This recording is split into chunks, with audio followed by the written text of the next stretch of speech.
Ahí estamos, ¿se ve bien? Sí, acá. Voy a bajar el video así tengo mejor.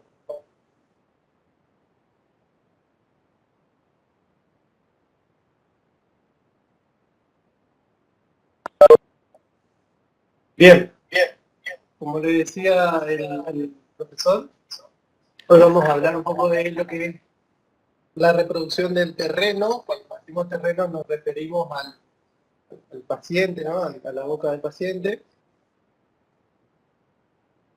Y hay un acople, no sé, espera un segundo.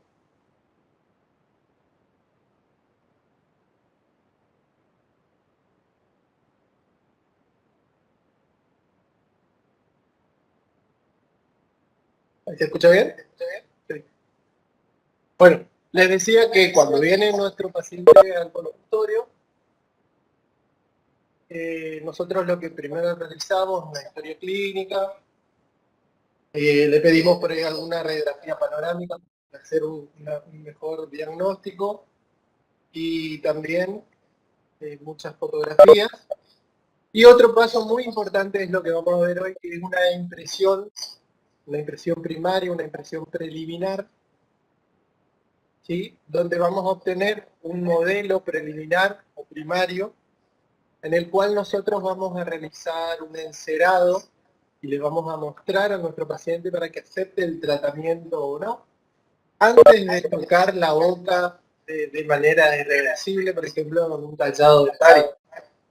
Entonces, en ese encerado, el paciente va a poder ver cómo le va a quedar la restauración futura y así, de esa manera, aceptar el tratamiento que le estamos proponiendo. Una vez que el paciente entonces acepta este tratamiento, empezamos a trabajar ya en los dientes, tallando, generando provisorios, y llegado el momento realizamos la impresión definitiva, que será enviada al laboratorio para que realice el trabajo propiamente dicho, y luego cementamos esos trabajos en la boca del paciente. Ese sería el tratamiento rehabilitador del circuito que toma todo desde que viene el paciente hasta que se va.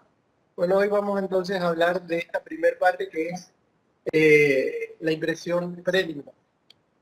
Recordemos que era impresión en primer lugar.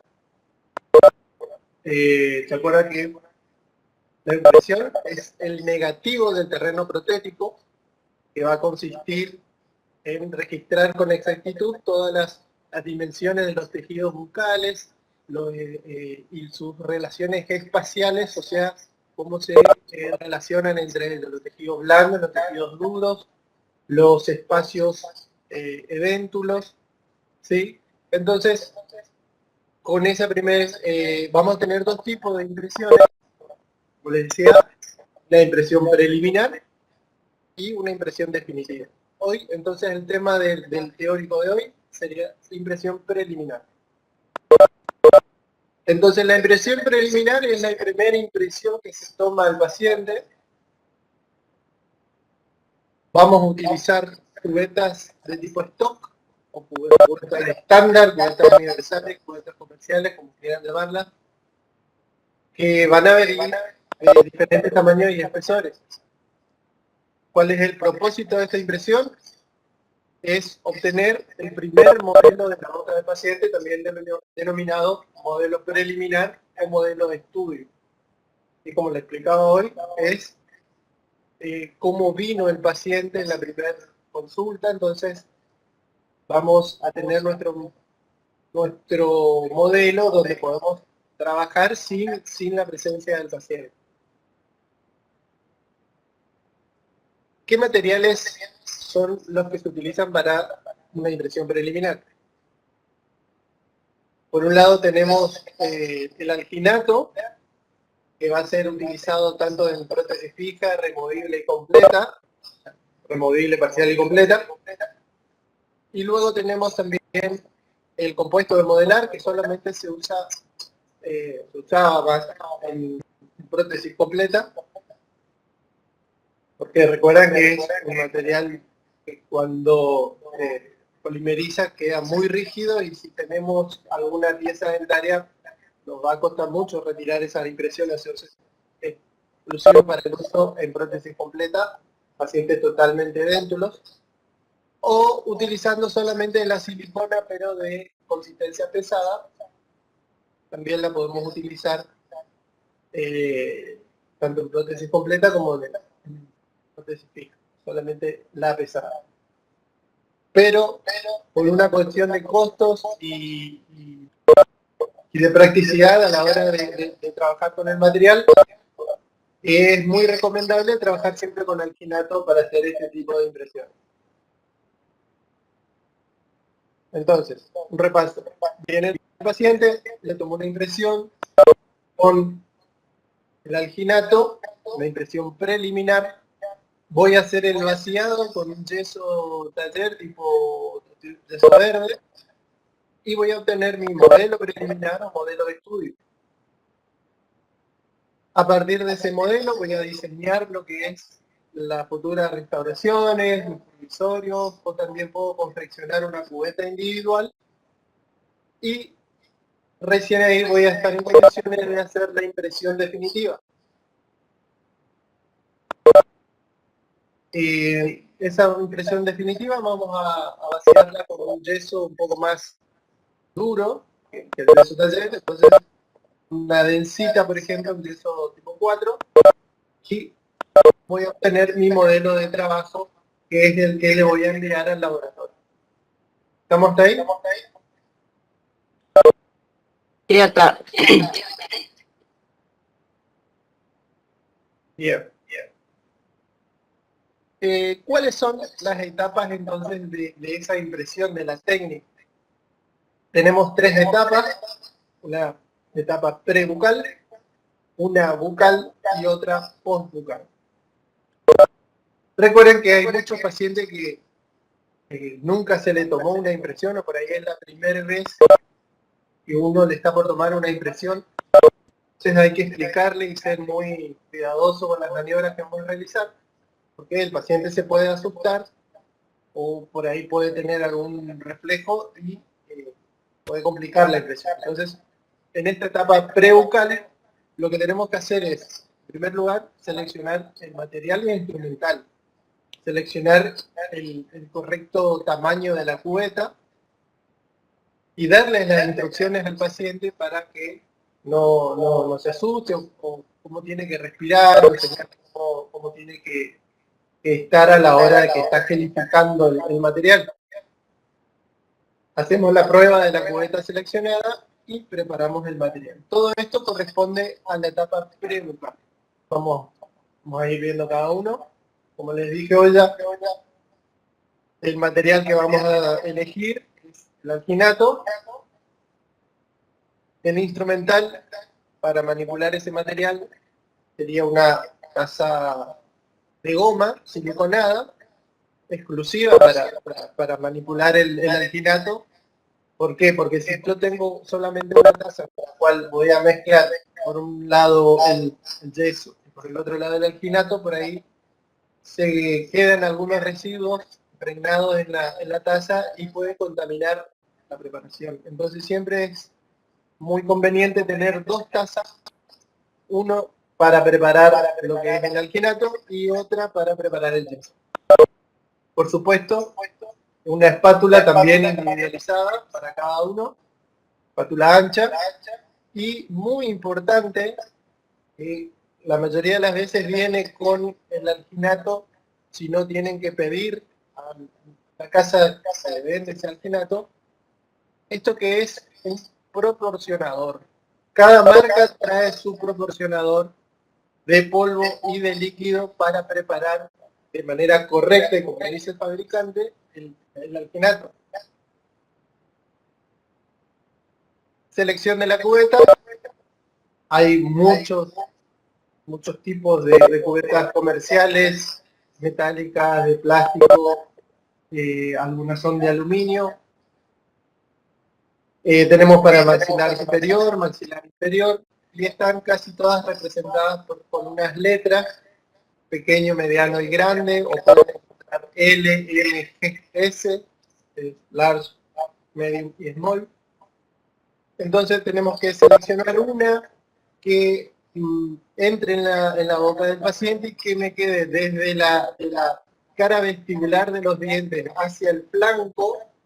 Flanco, recuerdan que son las paredes de esta cubeta. Más o menos 5 milímetros de libre entre la cara vestibular de los dientes y el flanco de la cubeta. Entonces con ese tamaño ya es un espacio correcto como para que fluya el material y por un lado no quede muy grande la cubeta que le pueda lastimar al paciente.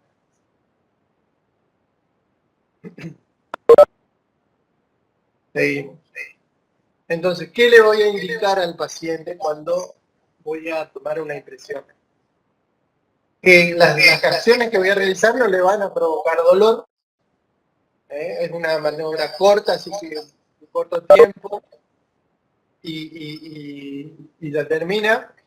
Siempre tiene que respirar por la nariz para evitar esa sensación o reflejo nauseoso o que se va a ahogar. Entonces tiene que evitar respirar por la boca y más por la nariz. Todos los materiales que vamos a introducir en la boca obviamente van a estar en un estado fluido y que va a solidificar en la boca. Entonces también hay que explicar al paciente que no trague o por ahí se siente que se le va material hacia el fondo, que haga lo posible de contenerlo y no tragar. Lo mismo con la saliva.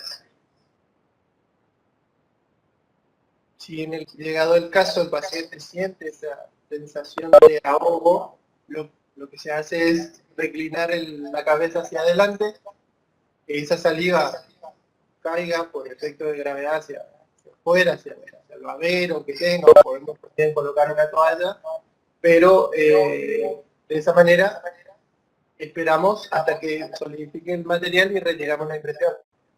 No es conveniente hacerlo tragar teniendo el material con la cubeta en la boca. ¿Cómo preparamos el material? Esto ya lo vieron ustedes en biomateriales.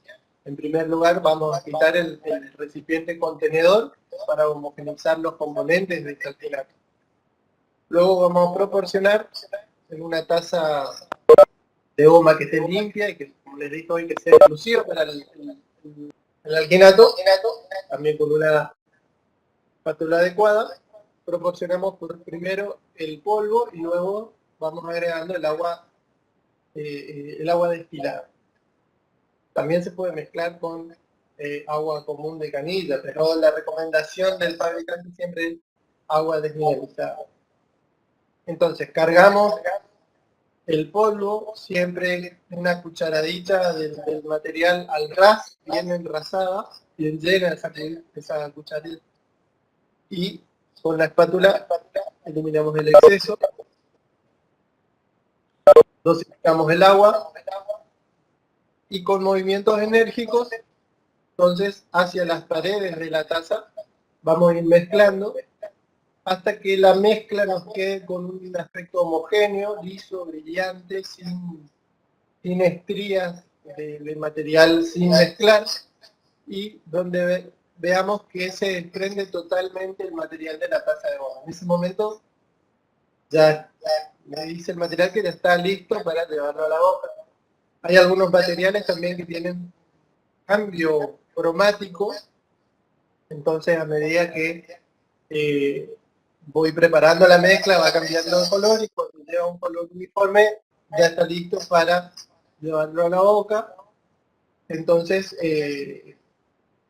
me avisa de esa manera que la mezcla ya está lista para llevar a la boca.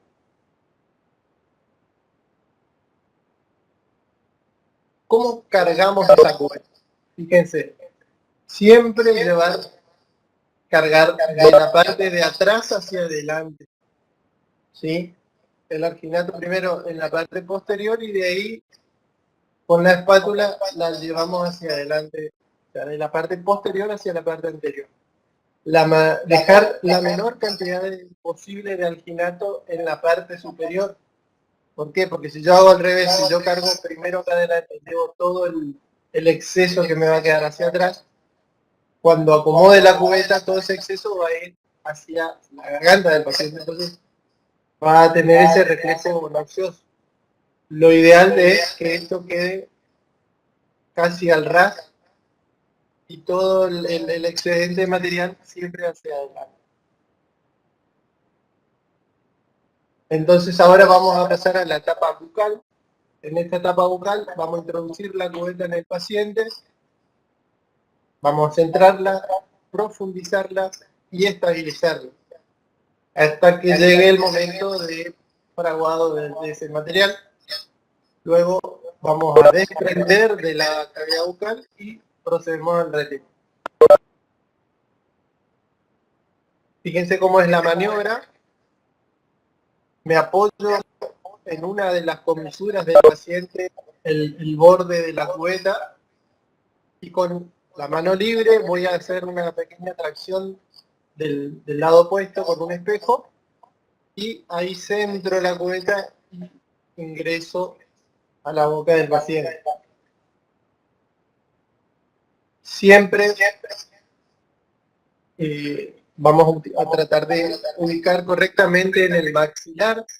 Una manera sería fijarse que la punta de la nariz coincida con la parte media del mango de la cubeta, si en el caso de que sea superior, o en el caso de que sea inferior, el frenillo lingual, que vamos a estar viendo en ese momento porque el paciente levanta la lengua, que coincida con la parte media también de la cubeta inferior. Entonces de esa manera sé que está centrada anatómicamente la cubeta en la boca del paciente. La profundización es, primero, les decía entonces, para profundizar, vamos de atrás hacia adelante, lo mismo con la cubeta inferior, de atrás hacia adelante. Recuerden que en el inferior el paciente tiene que levantar la lengua, y una vez que profundizamos, lo ideal es que los dientes del paciente no toquen la cubeta, o sea, profundizar hasta cierto espacio donde no llegue a tocar la cubeta en los dientes. Y ayudamos traccionando los labios para que ese material llegue bien hacia el fondo del vestíbulo, hacia el fondo del surco. Entonces también podemos copiar esa zona y no solamente limitarnos a los dientes. Hacemos una ligera presión a nivel de premolares y vamos a esperar hasta que el material gelifique. Una vez que el material comprobamos que endureció, o por ahí, como les decía, ya tiene el color del material totalmente gelificado, lo que hacemos es con los dedos ir hasta el fondo de la cubeta de la impresión y hacer una leve rotación del dedo sobre el eje del dedo para que entre un poquito de aire y se desprenda la cubeta, que va a estar como tomada por el vacío que se genera. Entonces, al entrar un poquito de aire acá, esto ya se va a desprender y se va a eliminar esa retención que tiene. Y lo ideal es ayudarnos por ahí con una jeringa triple, desde el fondo del surco, ir tirando unos chorritos de aire como para que se pueda desprender esa impresión. Y con un movimiento firme, no así despacito, solo de una sola vez, se va a retirar la impresión para evitar justamente el desgarro o deformación del material. Ahí ya pasamos a la etapa postbucal, que consiste en lavar esa impresión, desinfectarla, luego secarla y hacer la crítica de la impresión. El lavado vamos a realizarlo inmediatamente después de retirada de la hoja. Vemos que la impresión salió en su totalidad. Profe, se escucha todo mal. Hola, hola, ¿sí? Sí, se todo mal, escucha. profe. Se está escuchando, fíjate, a lo mejor sea la internet también de... Yo estaba escuchando. Bien. Yo la escucho bien. Se escucha bien, a lo mejor sea la internet de No, es muy lejos. Sí, pero se escucha bien. A lo mejor sea también la internet por ahí de alguno de ustedes. ¿Podés seguir más, doctor? Bueno. Les decía que vamos a realizar el lavado después de retirar la impresión. También podemos utilizar, es que también si no, debemos utilizar un desinfectante para lavar esa impresión. Se puede utilizar cualquier desinfectante a base de amonio cuaternario. Entonces con un spray vamos rociando la impresión y después enjuagamos. Para eliminar todo el resto de saliva o por ahí sangre que pueda haber quedado en esa impresión. Después también con la ayuda de la jeringa triple vamos a eliminar el exceso de agua superficial, pero como dice ahí, sin llegar a deshidratar la impresión, porque recuerden que el material tiene que mantenerse relativamente húmedo. Yo lo reseco, ya el material va a empezar a perder sus propiedades y se va a desvirtuar la impresión. Entonces, y con mucho cuidado también de no generar un chorro de aire que no vaya hacia la cara ese resto de agua. Vamos a ir tirando un poquito de aire para eliminar el exceso de agua superficial. Y ahí sí vamos a controlar nuestra impresión, que haya copiado correctamente todas las estructuras anatómicas de nuestro paciente. ¿Sí? Que no haya presencia de burbuja o falta de material. Ya si yo veo que directamente no copió una parte, voy a tener que rehacer la impresión. Por ahí algunas presencias de burbuja acá en la zona de las peroneras a veces corresponden justo un resto o un exceso de saliva en ese momento, entonces como no se escurre, queda como forma de burbujita que después en el yeso yo lo puedo corregir, pero si ya me queda una burbuja, que se llama en el borde del incisivo, no, ya no puedo corregir con el yeso, entonces voy a tener que rehacer la impresión. Muy bien. Entonces, una vez que está evaluada esa impresión, está correctamente todo copiado, vamos a proceder a hacer el vaciado para obtener el modelo preliminar. Vamos a sacar alguna duda que haya quedado de esta primera parte de impresión.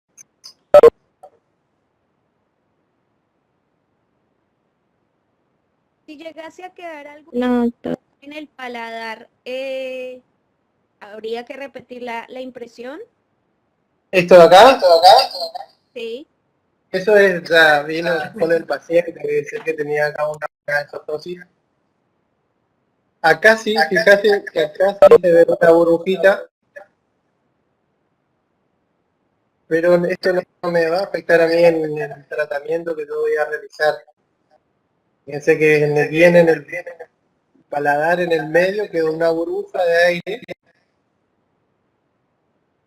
Entonces, acá hay otra, pero esto a mí no me interfiere para hacer encerado o unos provisorios, que tengo que dejar más acá en la parte de los dientes.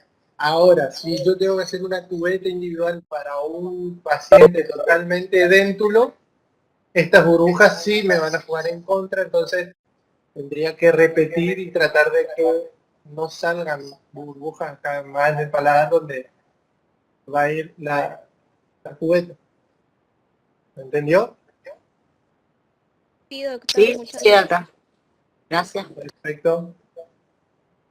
Bien, esa es la bibliografía recomendada para esta parte de impresión. Seguimos ahora con la parte del modelo de estudio. Recuerden que tomamos la impresión preliminar, vamos a hacer el vaciado y vamos a obtener ese primer modelo que es el modelo de estudio. ¿Para qué nos va a servir ese modelo? Justamente para reproducir todas las estructuras horarias necesarias para el estudio y la realización de un plan de tratamiento. Siempre que hagamos algún tipo de tratamiento de restaurador integral, vamos a partir de un modelo de estudio, como les decía hoy, donde vamos a diseñar lo que es la futura prótesis o la futura cirugía y vamos a valernos de eso porque es la copia fiel del paciente como vino. Entonces, acá yo puedo agarrar y por ahí si tiene un puente, desgastar, ver dónde puedo colocar un implante o puedo ver cómo puedo ir solucionando los bordes incisales. O sea, un montón de cosas puedo hacer acá en el modelo sin tocarle al paciente. Esa sería una manera de realizar un plan de tratamiento y presentarlo al paciente, a ver si acepta o no ese tratamiento. ¿Vieron, por ejemplo, los arquitectos cuando realizan un plano de una futura casa, hacen primero una maqueta y le presentan al cliente? Bueno, esto es más o menos lo mismo. Antes de empezar a hacer la obra, vamos a mostrarle cómo va a quedar, qué le parece, si quiere modificar algo. Entonces yo puedo trabajar en este modelo de estudio y presentarlo al paciente. El modelo de estudio no solamente tiene esa función, tiene muchas funciones. Información diagnóstica. Podemos montar esos modelos en un articulador y a partir de ahí empezar a hacer el diseño de nuestro tratamiento, evaluar las zonas de déntulas, evaluar las zonas con piezas dentarias, observar el plano de oclusión. Puedo realizar encerados diagnósticos, puedo preparar provisorios, maquetas diagnósticas, puedo también realizar lo que se llaman los mock-up, serían como unas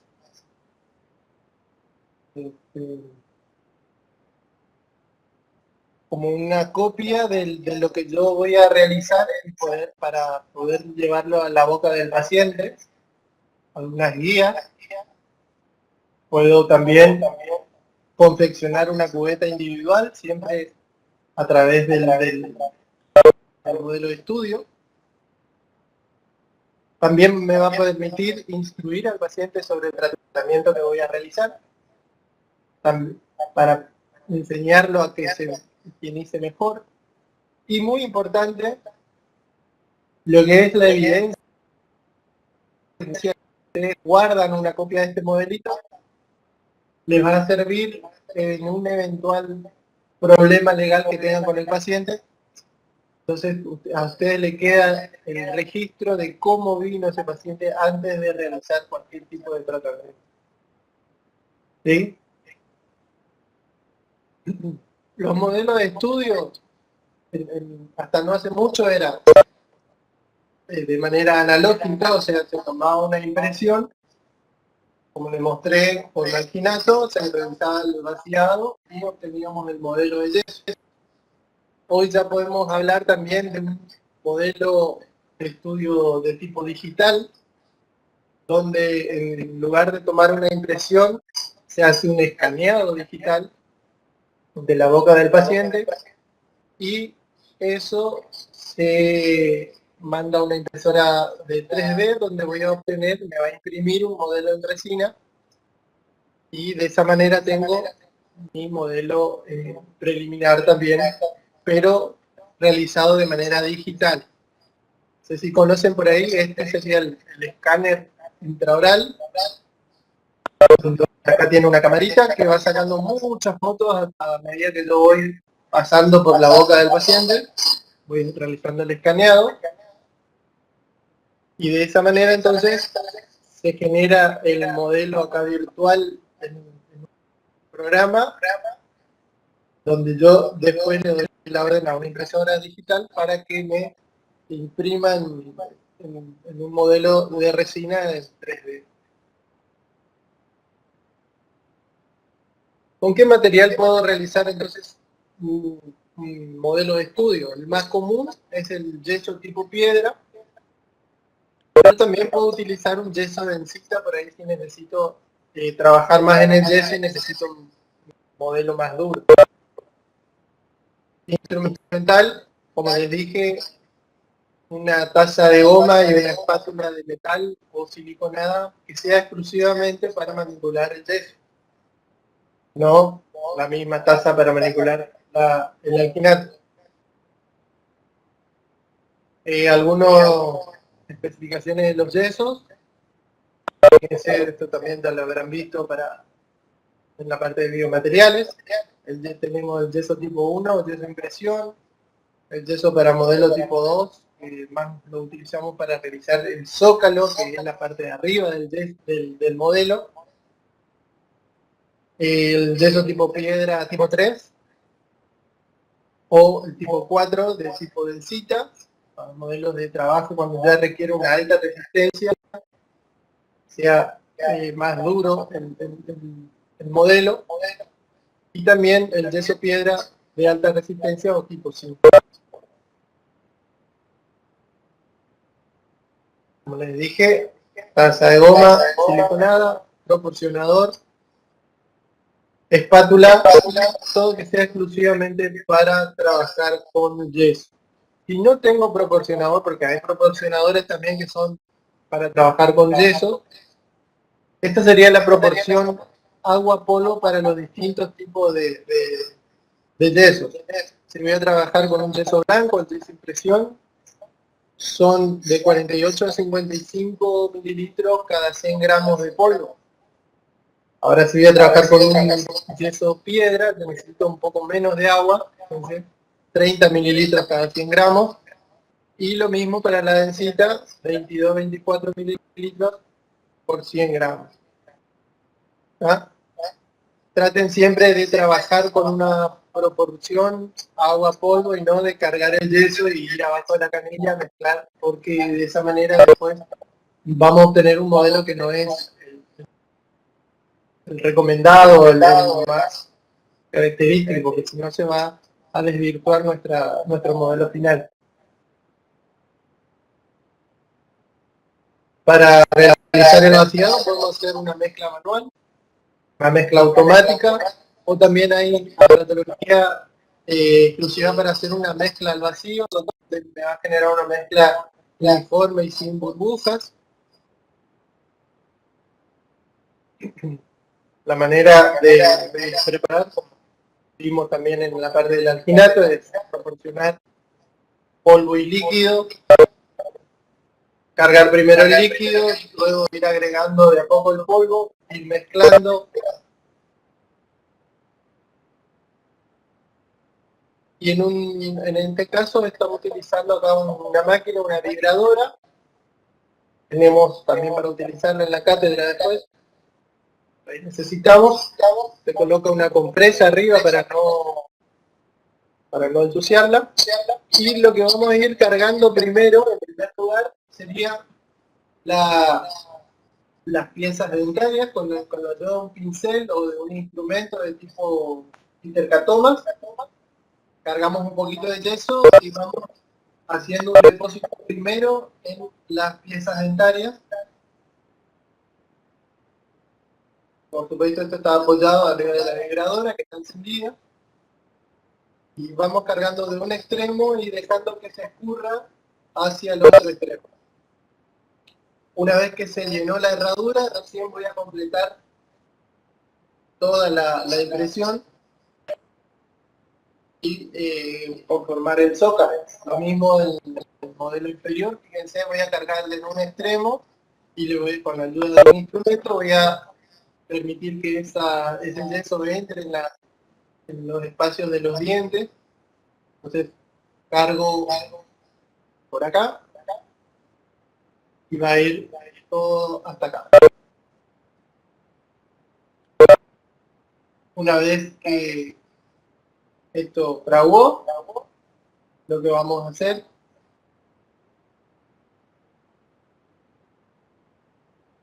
es marcar dónde está el canino, dónde está el molar, y voy a tratar de marcar acá en el sótano una línea recta, porque voy a hacer el recorte de los modelos para generar el zócalo.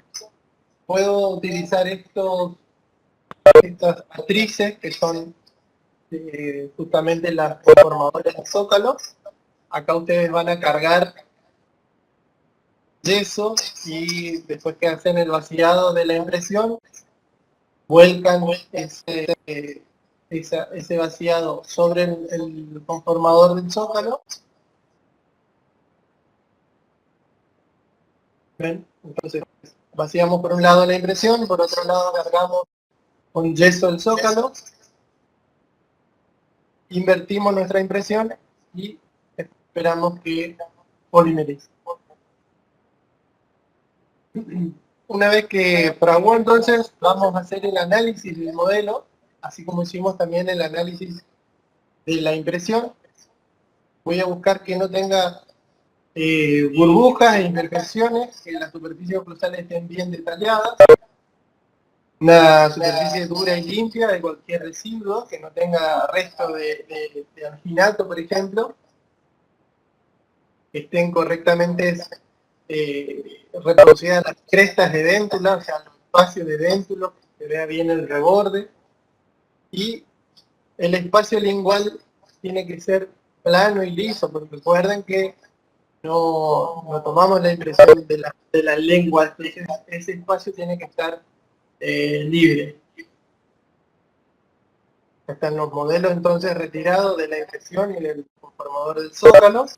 Fíjense estos excesos acá que no me dejan que los modelos ocluyan, entonces estos excesos de yeso los tengo que eliminar.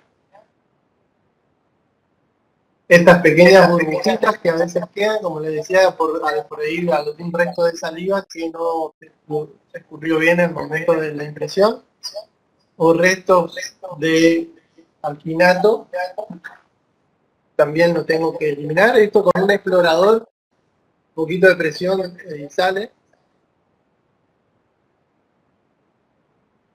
Y luego pasamos al recorte de los modelos. La base del modelo, o sea, la parte de arriba de ese zócalo tiene que ser paralelo al plano basal. Tiene que tener un espesor mínimo de 10 milímetros. Cuando trabajemos en el modelo superior, ese zócalo es angulado desde la línea media hacia los caninos, y cuando trabajamos en el modelo inferior es curvo de canino a canino. También, como les decía hoy, el espacio entre las caras vestibulares y las paredes laterales es de 5 a 6 milímetros, que sería el espacio que nosotros dejamos, ¿se acuerdan?, de la cubeta hacia la cara vestibular de los dientes. Tiene que incluir lo que es tuberosidad y espacio recto molar en la parte inferior del modelo inferior, tuberosidad, lo que es maxilar superior. Entonces así serían los recortes. Modelo superior, angulado desde la línea media hacia el canino. Y acá un corte biselado en la parte de la tuberosidad. Y en el modelo inferior totalmente curvo de canino a canino. También con ese bisel en la parte posterior. Y ahí está nuestro modelo correctamente recortado y listos para hacer el trabajo que tengamos que hacer. Taje en articulador, encerado, juguete individual, etc.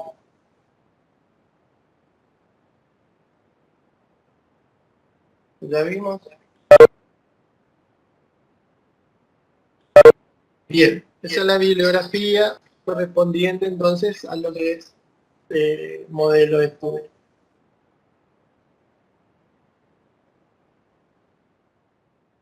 ¿Alguna pregunta hasta acá, chicos?